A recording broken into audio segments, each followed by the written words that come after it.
দেখেন আমাদের কিছু বন্ধুপ্রতিম আমরা যারা জুলাই আমাদের সহযোদ্ধা ছিল তাদের সামগ্রিক আচরণ এটা ব্যক্তি সাদিক কায়েম না, পুরো জাতিকে অনেক বেশি আশাহত করছে। আমরা আশা করেছিলাম আমাদের যারা জুলাইয়ের সহযোদ্ধারা ছিল, জুলাই পরবর্তী নতুন বাংলাদেশ বিনির্মাণে তারা সবাই ঐক্যবদ্ধভাবে নেশন বিল্ডিংয়ের জন্য আমরা একসাথে কাজ করব। আমাদের মধ্যে মতের বিরোধ থাকবে, কিন্তু বাংলাদেশ প্রশ্নে, জুলাইয়ের প্রশ্নে, একদম ন্যাশনাল কনসেনসাসের প্রশ্নে আমরা সবাই ঐক্যবদ্ধভাবে কাজ করব।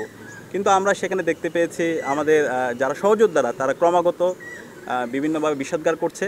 তারা বিষোদ্গার করলেও আমরা তাদেরকে ভালোবাসা দিয়ে তাদের মন জয় করতে চাই, আমরা জাতির মন জয় করতে চাই। আমরা বলতে চাই জুলাইয়ে শহীদরা যে জন্য জীবন দিয়েছে, আমাদের ভাই আবু সাইদ যে ইনসাফ ভিত্তিক বাংলাদেশ বিনির্মাণের জন্য জীবন দিয়েছে, আলী রায়হান যে জন্য জীবন দিয়েছে, আবদুল্লাহ তাহির যে বিপ্লবের জন্য জীবন দিয়েছে, সে আকাঙ্ক্ষার আলোকে ইনসাফ ভিত্তিক বাংলাদেশ বিনির্মাণ না হওয়ার পর্যন্ত আমরা লড়াই চালিয়ে যাব ইনশাল্লাহ।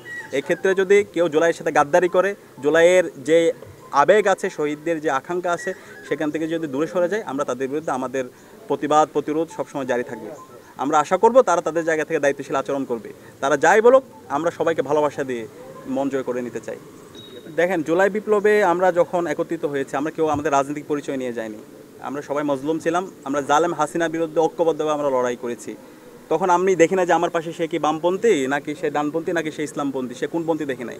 আমরা সবাই এক কাতারে দাঁড়িয়ে আমরা জালেম হাসিনার বিরুদ্ধে লড়াই করেছি এবং শহীদরা সেখানে আমাদেরকে রাস্তা দেখিয়েছে এবং আমাদের শহীদদের আত্মত্যাগের মাধ্যমে আজকে আমরা ফেসিবাদ মুক্ত বাংলাদেশ পেয়েছি।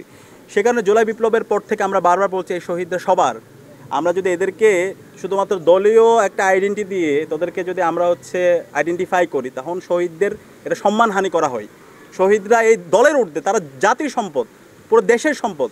তো সে জায়গা থেকে ইসলাম ছাত্র শিবির আমরা বলছি এই জুলাই বিপ্লবে যত শহীদ হয়েছে আমরা সবাইকে ধারণ করতে চাই এবং সকল শহীদদের আমরা ধারে ধারে গিয়েছি, তাদের পরিবারের সাথে আলাপ করেছি, আমরা তাদেরকে নিয়ে ডকুমেন্টারি করছি, তাদের স্মৃতিগুলো নিয়ে আসার চেষ্টা করছি, আমরা স্মারকগ্রন্থ বের করছি।